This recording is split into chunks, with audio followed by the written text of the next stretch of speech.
Good morning बच्चों। आज हम आपके स्पर्श इस पुस्तक की पहली कहानी बड़े भाई साहब ये पढ़ने जा रहे हैं और इसके लेखक हैं प्रेमचंद जी। तो बच्चों, लास्ट लेक्चर में हमने पढ़ा था कि लेखक को बहुत ही अच्छे मार्क्स मिल रहे थे और उनके बड़े भाई जो है वो फेल हो रहे थे। तो इस वजह से लेखक को थोड़ा सा घमंड हुआ था और फिर उनके भाई उनको समझाते हैं कि जो शिक्षा द्वारा जो ज्ञान मिलता है या फिर जो पुस्तकीय ज्ञान होता है सिर्फ वही काफी नहीं होता है, अपने अनुभवों के द्वारा जो ज्ञान मिलता है उसकी भी समझ लोगों को होनी चाहिए। क्योंकि लेखक के जो भाई है उनसे 5 साल बड़े थे, तो इसलिए वो समझाते हैं कि जो दुनिया का जो तजुर्बा होता है, दुनिया के जो अनुभव मिलते हैं वो मुझसे तुमसे 5 साल से तो ज्यादा ही है। तो वो अपने दादाजी का और अपनी माँ का उदाहरण देते हैं कि जैसा कि मैंने लास्ट लेक्चर में आपको बताया कि उनकी माताजी पढ़ी लिखी बिल्कुल नहीं थी और उनके जो दादाजी है वह सिर्फ 5वीं 6ठी कक्षा तक ही पढ़े थे।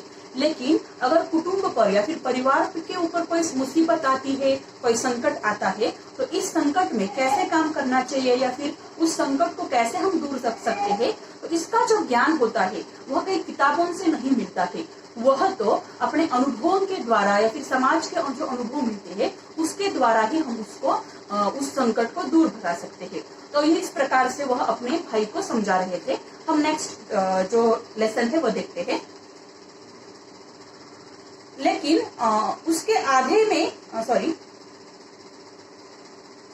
जिसमें सब मिलकर 9 आदमी थे। मतलब यहाँ पर हमने लास्ट लेक्चर में देखा थी उनके जो दादाजी है उनको बहुत ही कम तनख्वाह मिलती थी।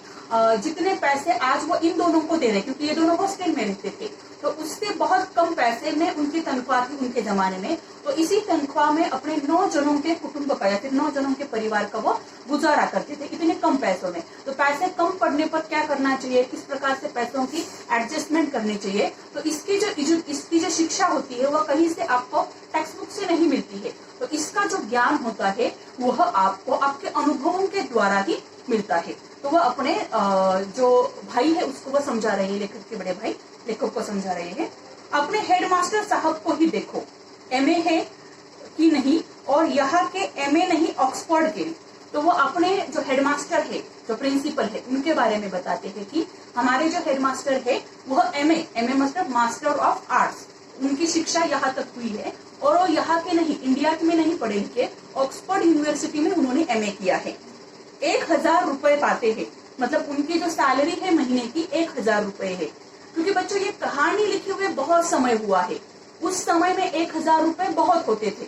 आज के इस समय में 1000 रुपए में कुछ भी नहीं आता है, लेकिन उस समय में 1000 रुपए में पूरे घर का खर्चा वगैरह जो आज हम करते हैं उतना सारा होता था। लेकिन उनके घर का इंतजाम कौन करता है, उनकी बूढ़ी माँ। हेडमास्टर साहब की डिग्री यहाँ बेकार हो गई। पहले खुद घर का इंतजाम करते थे, खर्च पुराना पड़ता था। फिर वो कहते हैं कि ये तो 1000 रुपए महीना, 1000 रुपए उस जमाने के हिसाब से बहुत है।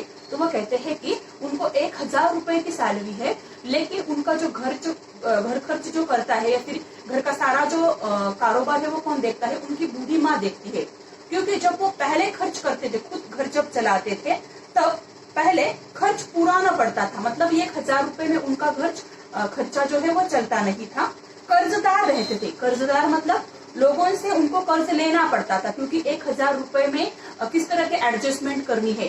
फॉर एग्जाम्पल 1000 रुपए में हम किराना कितने रुपए का ला सकते हैं, अगर घर रेंट का है तो उस मालिक को भी रेंट देना है, या फिर अगर सब्जियां कितने रुपए की लानी है, बच्चों की फीस कितने रुपए की करनी है, या फिर कपड़े जो है या फिर जो दूसरी शॉपिंग है वो कितने पैसों की होनी चाहिए।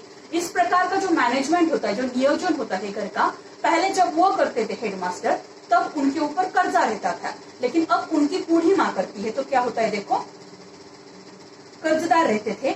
जब से उनकी माताजी ने प्रबंध अपने हाथ में ले लिया है, मतलब जब से ये सारा इंतजाम जो है पैसों का, जब से माताजी ने अपने हाथ में ले लिया है, जैसे घर में लक्ष्मी आ गई है। मतलब कि क्या, जैसे उनके घर में पैसे है आने लगे हैं, मतलब कि 1000 रुपए में उनकी माँ जब से घर खर्च चलाने लगी है, तब से पैसों का मतलब वह पूर्ते तो है, लेकिन पैसे बचते भी है और उन बचे हुए पैसों से वो कुछ इन्वेस्टमेंट भी अब करने लगे हैं।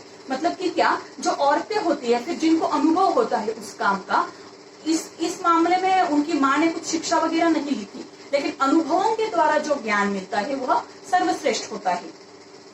तो भाईजान, यह गरूर दिल से निकाल डालो कि तुम मेरे समीप आ गए हो। यह गरूर, गरूर मतलब घमंड, कि तुम मेरे समीप, समीप मतलब मेरे क्लास के पास आ गए हो।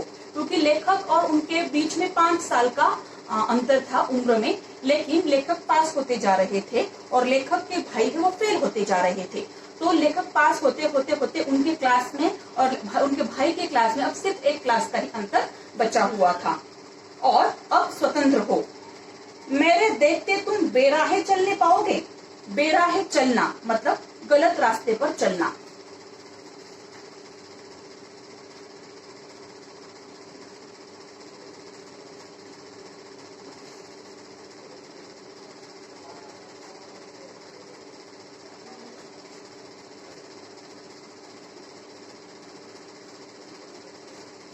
अब वो कहते हैं कि मेरे होते हुए तुम गलत रास्ते पर नहीं चल सकते हो, क्योंकि ये बड़े भाई थे, बड़े भाइयों के ऊपर या फिर बड़े बहनों के ऊपर अपने छोटे भाइयों की जिम्मेदारी होती है।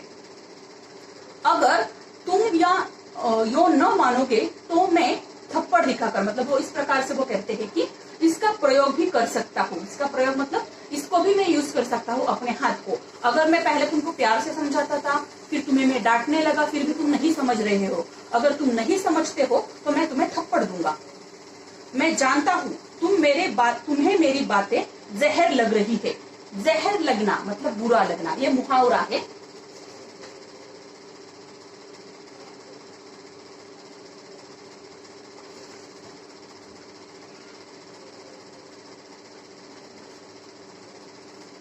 अब वो कहते हैं कि मेरी बातें तुम्हें बहुत ही जहर लग रही है, मतलब बहुत बुरी लग रही है।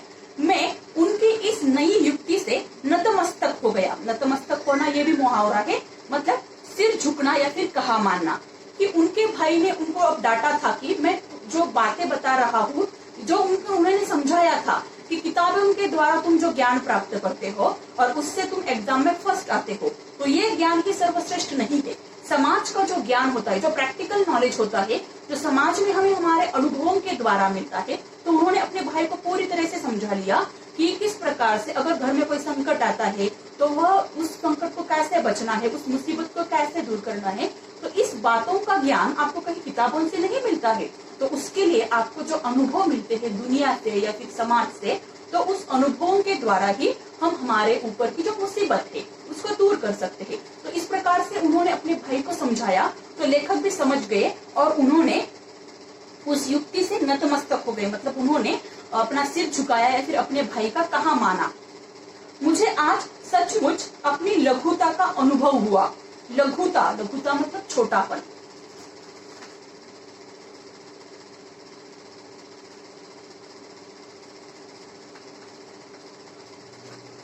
वो कहते हैं कि मुझे आज सचमुच में यह पता चल गया कि मतलब जो लेखक के भाई की जो राय थी वो उनको सब पता चल गई, या फिर उन्होंने एक्सेप्ट किया, उन्होंने मान्य किया कि हाँ, किताबों के द्वारा जो ज्ञान मिलता है वो तो अच्छा होता ही है, लेकिन उसके ऊपर हमें घमंड नहीं करना चाहिए। हमें चाहे कितने भी अच्छे मार्क्स क्यों ना मिले, हम एग्जाम में फर्स्ट क्यों ना आए, या फिर हमारे अंदर कोई भी अच्छी ऐसी बात हो, तो उस बात का हमें हमारे ऊपर घमंड नहीं करना चाहिए।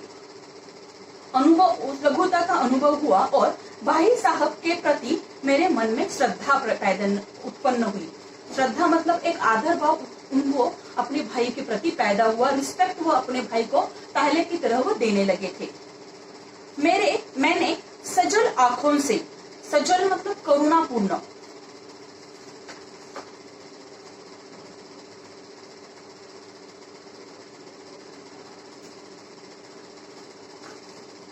सजल आंखों से कहा हरगिज नहीं। हरगिज मतलब बिल्कुल नहीं। आप जो कुछ फरमा रहे हैं वह बिल्कुल सच है और आपको उसके कहने का अधिकार है।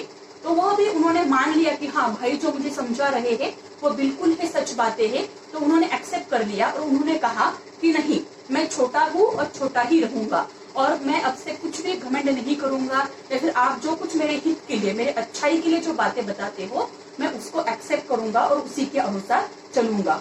और फिर उन्होंने कहा कि आपको मुझे सब कुछ कहने का या फिर मुझे डांटने का आपको अधिकार है। क्योंकि देखो बच्चों जो हमारे घर के बड़े होते हैं ना, वो हमारे भलाई के लिए, चाहे आपके घर के बड़े हो या फिर आपके टीचर हो या फिर आपके जो कुछ रिश्तेदार है, अगर कुछ अच्छी बातें आपको सुनाते हैं या फिर अच्छी बातें आपको बताते हैं, तो उसमें आगे चलकर आपकी ही भलाई होने वाली है, आपका ही भला होने वाला है। तो इस प्रकार से अगर आपके भी घर के जो बड़े हैं आपको किसी वजह से डांटते हैं, तो आपको बुरा नहीं मान लेना चाहिए। अगर आप घर में बड़े हो, मान लो आपके कोई छोटे भाई बहन हैं, तो आपको पहले उनको प्यार से समझाना चाहिए। मतलब हमेशा ही डांटते रहना, हमेशा ही फटकारते रहना, ये अच्छी बात नहीं है। तो अगर आपके घर में छोटे भाई बहन हैं, तो उसको आप पहले प्रेम से समझाओ या फिर अच्छी अच्छी बातें करके समझाओ। हमेशा डांटना, फटकारना, मारना ये अच्छी बात नहीं। भाई साहब ने मुझे गले से लगा लिया और बोले, मैं कनकोए उड़ाने को मना नहीं करता। कनकोए मतलब पतंग। वो कहते हैं कि मैं तुम्हें पतंग उड़ाने को मना नहीं करता, मेरा भी जी ललचाता है। जी ललचाना मतलब मन में लालच आना, ये मुहावरा है। लेकिन करूँ क्या, खुद बेराह चलूं तो तुम्हारी रक्षा कैसे करूं। फिर देखो, ये बड़े भाई साहब है, इनके ऊपर जिम्मेदारी है, तो इसलिए वो कहते हैं कि मैं घर का बड़ा हूँ, अगर मैं बेराह मतलब गलत मार्ग पर चलूंगा या फिर मतलब पढ़ाई छोड़कर अगर कहीं पतंग खेलने के लिए चलूंगा, आवारा बच्चों के बीच में चला जाऊंगा, तो तुम्हारी रक्षा कैसे करूं या फिर तुम्हें अच्छी राह किस प्रकार से मैं दिखाऊंगा। क्योंकि जो घर के बड़े होते हैं ना, वो जिस प्रकार से व्यवहार करते हैं, जिस प्रकार से बर्ताव करते हैं, तो छोटे जो होते हैं उन्हीं का अनुकरण करते हैं, उनको ही फॉलो करते हैं। तो जो घर के बड़े बच्चे हैं या फिर अगर बच्चों आप भी बड़े हो, आप अगर घर में बड़े बेटे हो या फिर बेटी हो, तो आपके ऊपर ये जिम्मेदारी है कि आपको अच्छे मार्ग पर चलना है, अच्छे से पढ़ाई करनी है, माता पिता की बात आपको माननी है, आपके जो बड़े हैं उनकी बात माननी है। अगर आप अच्छा बन के दिखाओगे तो आपके जो छोटे भाई बहन हैं वो आपको फॉलो करेंगे। तो जो घर के जो बड़े बेटे या फिर बेटी होती है, तो उनके ऊपर बहुत बड़ी जिम्मेदारी होती है कि अच्छे तरह से बर्ताव करने की। यह कर्तव्य भी तो मेरे सिर पर है। वो कहते हैं कि बड़े बनने का जो कर्तव्य है, मतलब छोटे भाई को सही राह दिखाना, सही मार्ग पर लेकर जाना, यह जो कर्तव्य है यह भी मेरे ही सिर के ऊपर है। संयोग से उसी वक्त एक कटा हुआ कनकोआ हमारे ऊपर से गुजरा। संयोग से, संयोग मतलब योगायोग से, उसी समय एक कटा हुआ पतंग जो है, कनकोआ मतलब पतंग, उनके सिर पर गुजरा। डोर लटक रही थी, लड़कों का एक गोल पीछे पीछे दौड़ा चला आता था। भाई साहब लंबे है ही, उछलकर उसकी डोर पकड़ ली और बेतहाशा हॉस्टल की तरफ दौड़े। मैं पीछे पीछे दौड़ रहा था। फिर अचानक से एक पतंग उनके ऊपर आ गिरी, पर भाई साहब की हाइट अच्छी थी, उन्होंने उस पतंग को उठाया और उस पतंग को लेकर वह हॉस्टल की तरफ चले गए और लेखक जो है वो उनके पीछे पीछे चले गए। बच्चों, ये कहानी यहीं पर खत्म होती है। मतलब कि क्या, इस कहानी का एक मॉरल है या फिर इस कहानी का एक एम है कि एक तो पहला एम है कि घर के जो बड़े होते हैं उनको जिम्मेदार बनना है, जिम्मेदार नागरिक या फिर जिम्मेदार बड़ा भाई बड़ी बहन बनना है।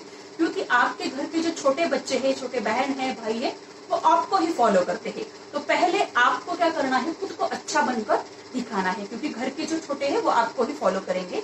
और दूसरी बात, अगर आप बड़े हैं तो आपको हमेशा ही छोटे बच्चों को डांटना या फिर हमेशा गुस्सा करना कि तू मुझसे छोटा है, तू मेरा सुन, तू मुझसे छोटा है, तू मेरा सुन। इस प्रकार से हमेशा आपको ये नहीं करना चाहिए। क्योंकि क्या होता है, फिर छोटे बच्चे भी या फिर आपके छोटे भाई बहन भी बहुत तंग आते हैं आपके इन्हीं गुस्सा भरी बातों से। तो वो क्या कभी कभी उद्रेक करते हैं या फिर विद्रोह करते हैं, मतलब वो भी गुस्सा हो जाते हैं। तो जो आपके छोटे भाई बहन है, तो उनको आपको प्यार से समझाना है, न कि गुस्से से। और दूसरी बात यह है कि हमें हमेशा क्या करना चाहिए, मतलब हमेशा अगर घर के कुछ बड़े बताते हैं तो उसको हमें मानना चाहिए, वो हमारी भलाई के लिए ही होता है। तो इस कहानी का भी एक मॉरल है कि हमें किसी को हमेशा पहले प्यार से ही समझाना है, और दूसरा एक है कि हमें पढ़ाई करनी है या फिर अच्छा बन के दिखाना है, क्योंकि हमें देखकर बहुत सारे लोग हमें ही फॉलो करते हैं। तो बच्चों, ये कहानी यही खत्म होती है। अब इस कहानी के जो नए शब्द आए हैं, पहले मैं उनका अर्थ आपको बता देती हूँ और फिर इस कहानी के जो प्रश्न उत्तर है उस पर हम चर्चा करेंगे। तो इस कहानी में बहुत सारे नए शब्द आए हैं। तो पहला जो पेज नंबर है 55, उसके जो कुछ नए शब्द आए हैं उसके अर्थ में आपको बता देती हूँ। दर्जा, दर्जा मतलब कक्षा। अगर आपके पास अभी पेन है या फिर नोटबुक लेकर आप बैठ सकते हो। जब भी हम पढ़ाते हैं तो आपके सामने बच्चों टेक्स्ट बुक आपकी नोटबुक और आपका पेन और पेंसिल होना चाहिए। कुछ देर के लिए मैं रुकती हूँ, अगर आपके पास पेन नहीं है, पेंसिल नहीं है तो आप ले लो, ठीक है। अगर आपके पास नोटबुक है तो आप शब्द लिख सकते हो, या फिर टेक्स्ट बुक में आपको नजर आते हैं तो आप वहीं पे लिख सकते हो। दर्जा, दर्जा मतलब कक्षा या फिर क्लास। तालीम, तालीम मतलब शिक्षा। बुनियाद, बुनियाद मतलब नींव। आलीशान मतलब शानदार। पुख्ता मतलब मजबूत। पायेदार, इसका मतलब भी है मजबूत या फिर टिकाऊ। तंबीह मतलब डांट। आप वीडियो को पॉज करके भी लिख सकते हैं। निगरानी मतलब सावधानी या फिर देखभाल। जन्मसिद्ध अधिकार मतलब जन्म से मिलने वाला हक या फिर अधिकार। शालीनता मतलब विनम्रता या फिर लज्जा। हुक्म मतलब आज्ञा। स्वभाव मतलब जो हमारा नेचर होता है या फिर मन का भाव। अध्ययनशील, अध्ययनशील मतलब पढ़ने में रुचि लेने वाले जो बच्चे होते हैं उनको अध्ययनशील कहते हैं, या फिर जो पढ़ाई में इंटरेस्ट लेते हैं वह बच्चे। शेर, शेर आपको पता है शेरो शायरी वाला। सामंजस्य मतलब मेल, तालमेल हम कहते हैं उसको। मसलन, मसलन मतलब उदाहरण स्वरूप, जिसको हम इंग्लिश में फॉर एग्जाम्पल कहते हैं। इबारत मतलब लेख या फिर आर्टिकल हम इंग्लिश में कहते हैं उसको। चेष्टा, चेष्टा मतलब कोशिश या फिर प्रयत्न। पहेली, पहेली आपको पता है रहस्य भरी बात या फिर सीक्रेट। जमात, जमात का भी मतलब है कक्षा या फिर क्लास। छोटा मुंह बड़ी बात, ये एक मुहावरा है, इसका अर्थ है शक्ति से अधिक कहना। पहाड़, पहाड़ का मतलब है यहाँ पर लेना है इस लेसन में बड़ी मुसीबत। रुद्र रूप मतलब कठोर रूप। प्राण सूखना, ये भी मुहावरा है, मतलब डर लगना। अपराध मतलब गलत कार्य। इलाज मतलब हल या फिर उपाय। सत्कार मतलब सम्मान। हर्फ, हर्फ मतलब अक्षर। ऐरा गैरा नत्थु खेड़ा, इसका मतलब है कोई भी साधारण व्यक्ति, कॉमन मैन, या फिर जो बहुत ही साधारण व्यक्ति है। आंख फोड़ना, ये मुहावरा है, मतलब बड़े ध्यान से पढ़ना। घोगा, घोगा मतलब मूर्ख। सबक सीखना मतलब जानना। मेहनत करना मतलब परिश्रम करना। मेले तमाशे मतलब खेल उत्सव। पास फटकना मतलब नजदीक जाना। सड़ते रहना मतलब खराब होना। गाढ़ी कमाई मतलब मेहनत की आय, या फिर मेहनत से जो हम पैसे कमाते हैं उसको मेहनत की आय कहते हैं। आय मतलब इनकम, जो हम पैसे कमाते हैं वह। लताड़ मतलब दाट।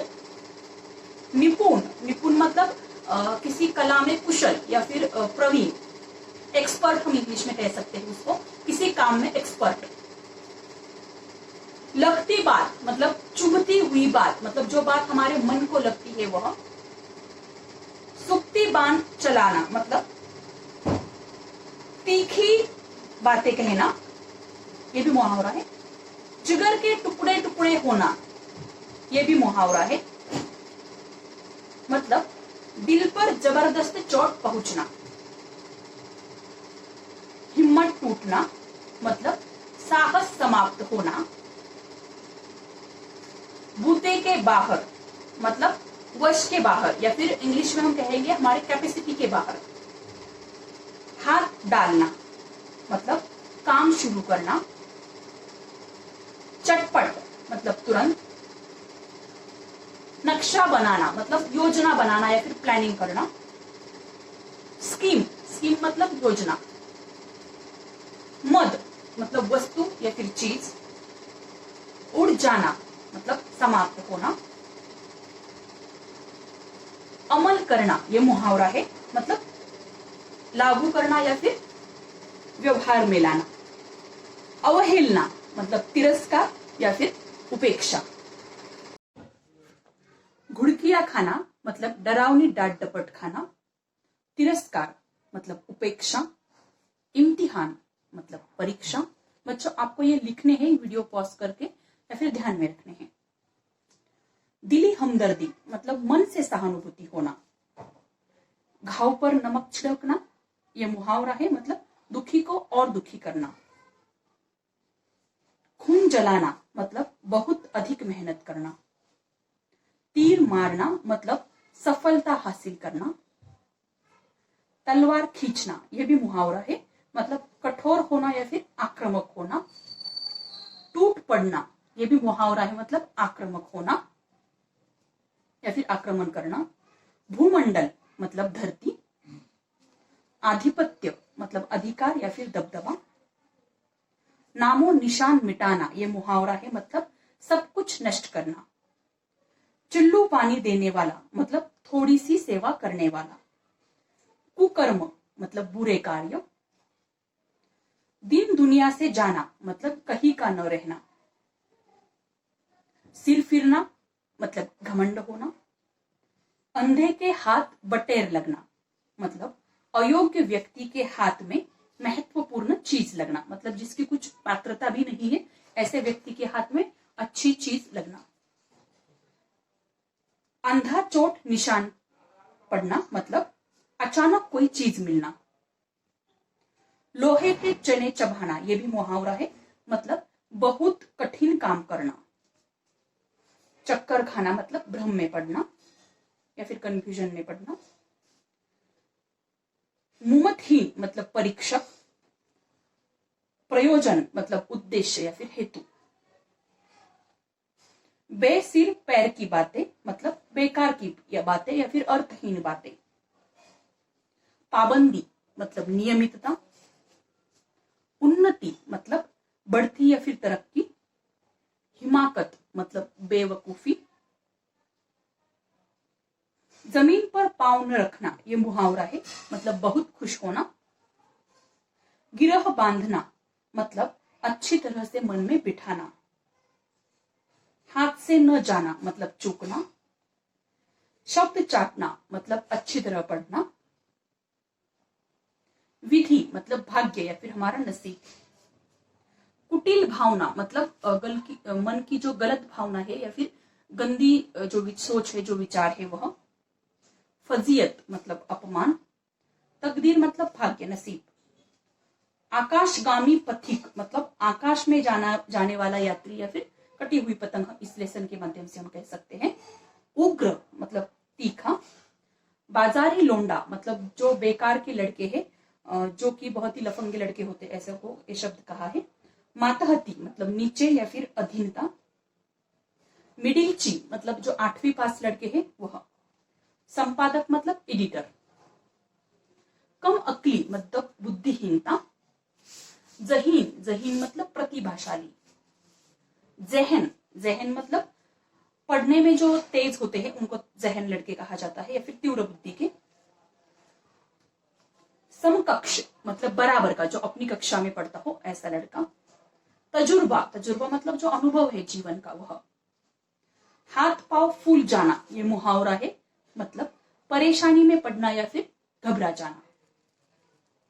पैसे पैसे को मुहताज होना यह भी मुहावरा है, मतलब थोड़े से धन साधन के लिए हाथ फैलाना या फिर किसी के सामने मजबूर होना। मुंह चुराना मतलब भागना या फिर बचना। नेक नामी मतलब सम्मान या फिर शान। लक्ष्मी आना यह भी मुहावरा है, मतलब घर में धन दौलत आना या फिर पैसे आना। बेराह चलना मतलब गलत रास्ते पर चलना या फिर बिगड़ना। जहर लगना मतलब बहुत बुरा लगना। युक्ति मतलब उपाय। नतमस्तक होना मतलब ये भी मुहावरा है, किसी के सामने सिर झुकाना या फिर किसी का कहा मानना। फरमाना फरमाना मतलब कहना। जी ललचाना मतलब मन में लालच आना, ये भी मुहावरा है। तो बच्चों ये थे सारे जो मुहावरे हैं या फिर जो नए शब्द है वह। बच्चों कहानी के लेसन के नीचे के जो प्रश्न उत्तर होते हैं वह हम आपको पीडीएफ भेजते हैं, और जो एक्स्ट्रा क्वेश्चन है उसके बारे में आज हम चर्चा करेंगे। तो सबसे महत्वपूर्ण इस कहानी का जो प्रश्न है कि बड़े भाई साहब, यह कहानी आपको क्या संदेश देती है, या फिर इस कहानी से आपको क्या सीख मिलती है। तो बच्चों इस कहानी से हमें यह सीख मिलती है, पहली सीख तो यह मिलती है कि जो सिर्फ पुस्तकों का ज्ञान होता है वह काफी नहीं होता है, ये तो महत्वपूर्ण है, लेकिन उसके साथ में अपने अनुभवों के द्वारा जो जीवन का हमें ज्ञान मिलता है, या फिर जीवन की जो बातें होती है, जीवन जीते वक्त जो अनुभव मिलते हैं वह भी बहुत महत्वपूर्ण होते हैं। क्योंकि अगर हमारे ऊपर कोई मुसीबत आती है, तो कोई संकट आता है, तो पुस्तकीय ज्ञान वहां पर हमें काम नहीं आता है।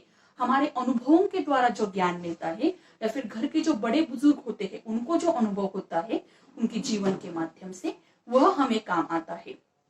तो ये सबसे बड़ी सीख है। और दूसरी सीख यह है कि जो घर के जो बड़े बुजुर्ग होते हैं, या फिर घर के जो बड़े लड़के हैं, बड़े भाई है या फिर बड़े बहन है, तो उनको, जो घर के छोटे सदस्य होते हैं, उनको हमेशा प्यार से समझाना चाहिए। अगर उनकी कुछ बात गलत लगती है तो उनको प्यार से समझाना है।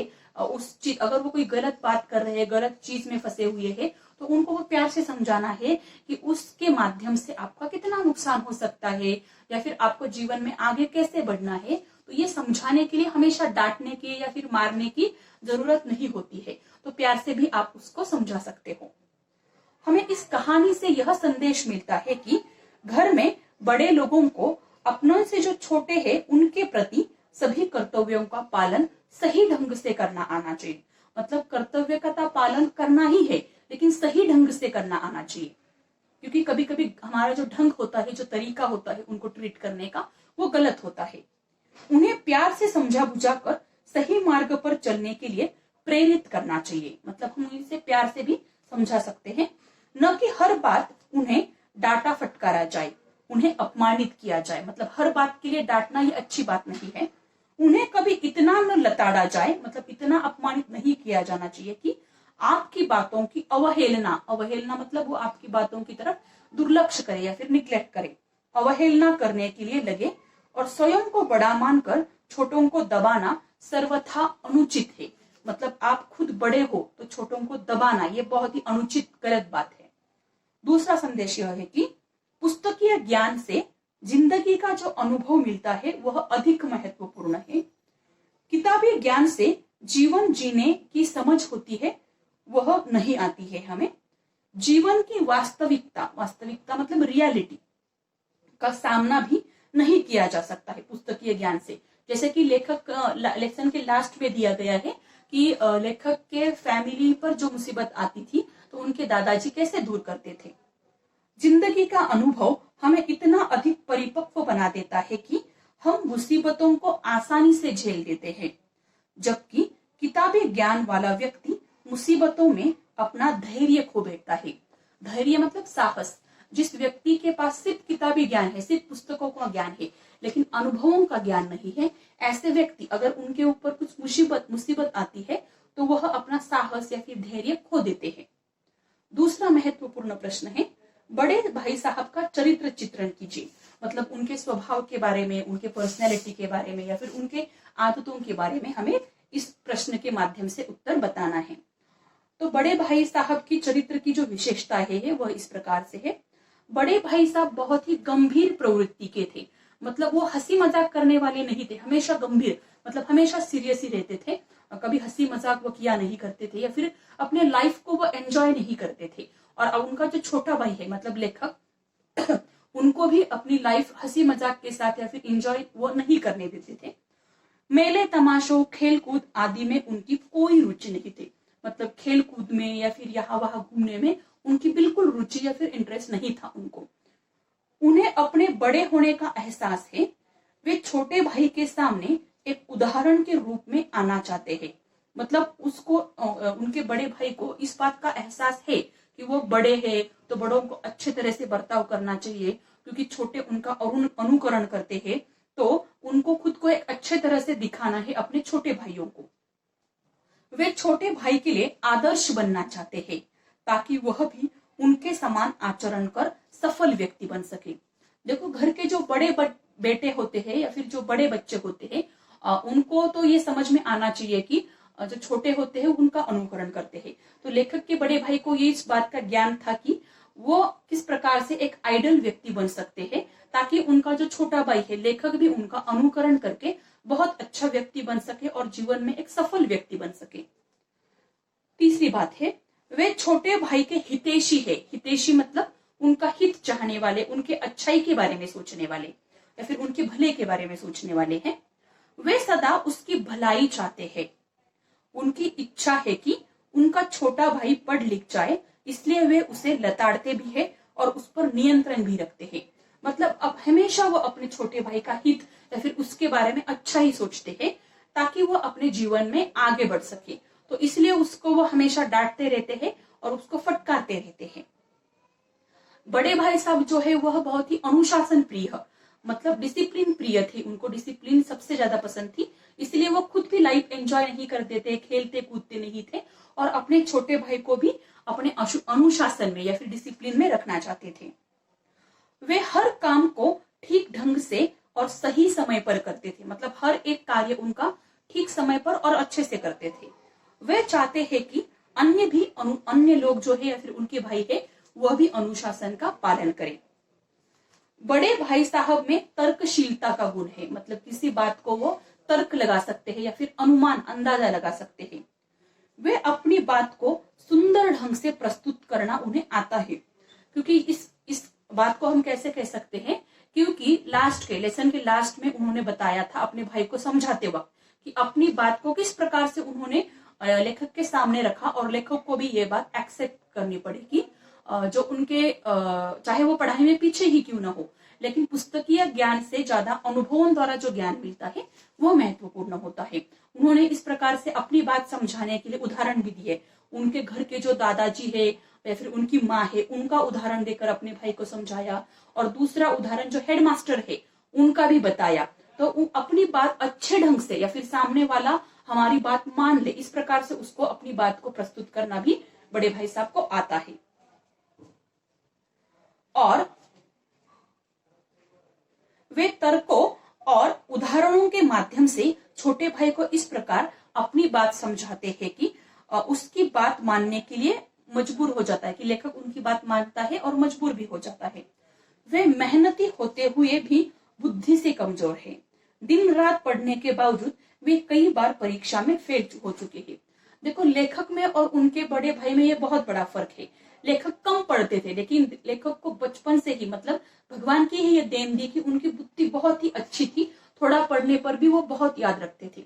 लेकिन लेखक के जो बड़े भाई साहब है उनको इतनी देन बुद्धि की नहीं मिली थी, क्योंकि वह बुद्धि से कमजोर है। वो मेहनती खूब थे, खूब पढ़ते थे, लेकिन वो बुद्धि ही ज्यादा, मतलब स्मरण शक्ति भी उनकी कम थी।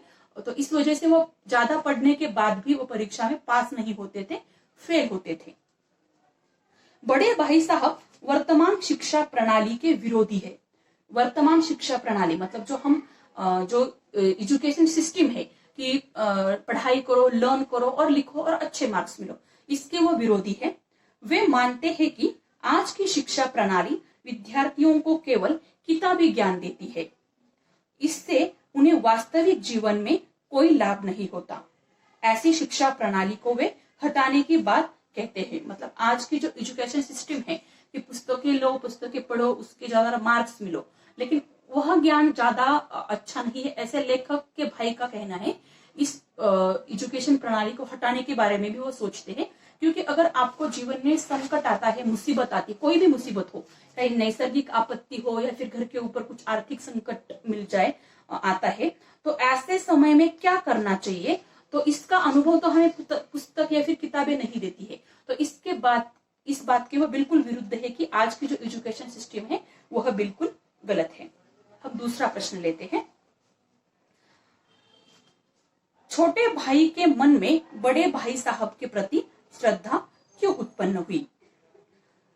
क्योंकि जो छोटा भाई है, मतलब जो लेखक है, उनके मन में पहले से ही श्रद्धा थी, लेकिन जैसे जैसे लेखक के बड़े भाई फेल होते गए वैसे वैसे इनके मन में थोड़ी सी श्रद्धा कम होने लगी थी। पढ़ाई के लिए बड़े भाई की डांट फटकार छोटे भाई मतलब लेखक को बुरी लगती थी। उसे लगता था मानो हर वक्त उनके सिर पर कोई तलवार लटक रही है। वह स्वतंत्र होकर अपनी इच्छा से कोई कार्य नहीं कर सकता। उम्र में 5 साल से बड़ा होने के कारण भाई साहब को मानो उसे डांटने का जन्मसिद्ध अधिकार हो। मतलब पहले लेखक ये सोचते थे कि हमेशा भाई साहब मुझे डांटते रहते हैं, मुझसे उम्र में बड़े हुए तो क्या हुआ, लेकिन हमेशा ये डांटने का अधिकार जो है उनको जन्म से ही मिला हुआ है, इस प्रकार से वो सोचते थे। उस दिन जब वो पतंग उड़ाते समय भाई साहब से टकरा गया तो भाई साहब ने उन्हें डांटना शुरू किया।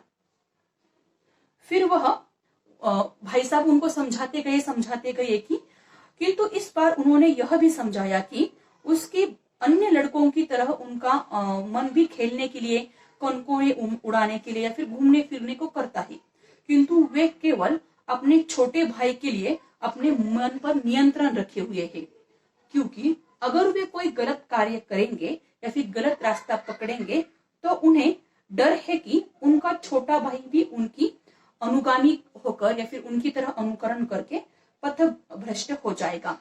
मतलब वह जब ये बात बताता है अपने छोटे भाई को, लेसन के लास्ट में मैंने आपको समझाया कि जब एक बार लेखक पतंग उड़ा रहे थे, कोई आवारा बच्चे थे उनके संपर्क में आकर, तो लेखक ने उनको डांटा और उन्होंने बहुत सारे उदाहरण ऐसे दिए, जैसे कि हेडमास्टर जी का उदाहरण दिया कि जीवन में सिर्फ पुस्तकीय ज्ञान या फिर एग्जाम में आपको जो मार्क्स मिलते हैं वही काफी नहीं होते हैं।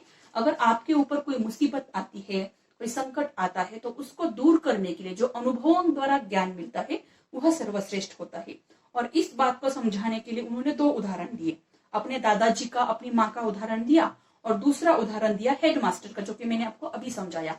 तो इस प्रकार से, और दूसरी बात उन्होंने यह रखी कि मैं तुम्हारे लिए, मतलब तुम्हारे लिए आदर्श साबित हो सकूं, इसलिए मेरे मन पर मैंने बहुत कंट्रोल किया है, क्योंकि मैं बुरे बातें नहीं करता हूँ। वह कहता है कि मेरा भी पतंग उड़ाने का मन करता है, मेरा भी खेलने का मन करता है, मेरा भी पढ़ाई छोड़कर यहाँ वहां घूमने का मन करता है, लेकिन मैं ऐसा सिर्फ इसलिए नहीं करता हूँ क्योंकि मुझे पता है मैं घर का बड़ा लड़का हूँ। अगर मैं गलत राह पर चलूंगा, अगर मैं गलत बातें करूंगा तो तुम भी मेरे से यही सीखोगे। तो इसीलिए अपने छोटे भाई के लिए आदर्श बन सके, इसलिए वो खुद के मन पर कंट्रोल बनाए रखे है। वो कभी खेलता नहीं है, वो अच्छे से पढ़ाई करता है, सब काम अच्छे से करता है, ताकि छोटा भाई भी वही आदर्श ले सके। तो इस प्रकार से जब लेखक को पता चला कि मेरा भाई मेरे लिए इतना सब कुछ कर रहा है, इतना कंट्रोल कर रहा है मेरे लिए, तब लेखक के मन में अपने भाई के लिए बहुत श्रद्धा उमड़ आई और फिर वो रोने को आए और अपने भाई के गले लग गए। और फिर उन्होंने अपने भाई को बताया कि मैं जिंदगी में कभी भी ऐसी गलत बातें नहीं करूंगा और हमेशा आपका कहना मान लूंगा। तब से जब लेखक के भाई को पता चला कि मेरे लिए ये क्या त्याग कर रहे हैं, क्या सैक्रिफाइस मेरे लिए कर रहे हैं, तब से उनके मन में अपने भाई के लिए बहुत ही श्रद्धा जग गई। बड़े भाई साहब के अनुसार जीवन की समझ कैसे आती है? जैसा कि मैंने अभी समझाया कि बड़े भाई साहब के अनुसार, उनके मत के अनुसार जीवन जीने की जो समझ है वह किसी पुस्तकों से नहीं आती है, वह अपने अनुभवों के द्वारा जो ज्ञान मिलता है उसके अनुसार से, अनुभवों के द्वारा ही आपको जीवन जीने की समझ आती है। अब हम दूसरा प्रश्न पढ़ते हैं। कथानायक की रुचि किन कार्यों में थी? कथानायक मतलब जो कहानी के जो हीरो है, उनकी रुचि मतलब उनका इंटरेस्ट खेलकूद में था। दूसरा एक प्रश्न लेते हैं हम। बड़े भाई साहब को अपने मन की इच्छाएं क्यों दबानी पड़ती थी? बड़े भाई साहब को अपनी कर्तव्य परायणता मतलब अपने कर्तव्य को अच्छे तरह से निभाना आता था, उसके कारण अपने मन की इच्छाएं दबानी पड़ती थी, क्योंकि उन्हें भय था कि यदि वे गलत मार्ग पर चले तो कहीं उनका भाई भी उनको देखकर पथभ्रष्ट न हो जाए। मतलब उनको मन में ये उन्होंने ठान ली थी कि अगर मैं गलत राह चुन लूंगा, अगर मैं गलत कार्य कर लूंगा, तो मेरा जो छोटा भाई है वह भी मुझसे यही सीखेगा और वह भी गलत कार्य करेगा। तो इसीलिए वह हमेशा सही मार्ग पर या फिर अच्छी तरह से सारी बातें या फिर समय पर पढ़ाई करना, समय पर सारे कार्य करना, इस प्रकार से वो करते थे ताकि अपने छोटे भाई के दिल में आदर्श भावना वो पैदा कर सके। तो बच्चों, इस कहानी के जो सारे प्रश्न उत्तर है वो यही खत्म होते हैं। जो दूसरे प्रश्न उत्तर है वह हम आपको पीडीएफ भेजेंगे। तो बच्चों, इस कहानी के माध्यम से हमें यही दो बातें सीखनी है कि जीवन जीते समय पुस्तकीय ज्ञान तो रखना ही है, लेकिन दूसरा जो ज्ञान होता है, जो हमें अनुभव द्वारा मिलता है, उस ज्ञान को भी हमें हमारे जीवन में लाना है। और दूसरी बात, किसी को भी कम नहीं समझना है। अगर आपको अच्छे मार्क्स मिलते हैं, जिस प्रकार से लेखक को घमंड हुआ था अपने अच्छे नंबर्स पर, अच्छे मार्क्स पर, तो हमें कभी भी हमारे जीवन में घमंड नहीं करना है। चाहे आपको अच्छे मार्क्स मिले या फिर कोई भी अच्छी चीज मिले, लेकिन आपको घमंड नहीं करना है। और एक बात, अगर आप उम्र में बड़े हो अपने छोटे भाइयों से या फिर बहन से, तो आपको हमेशा उनको प्रेम से समझाना है, न कि उनको डांट डपट कर। तो ये कहानी यही खत्म होती है।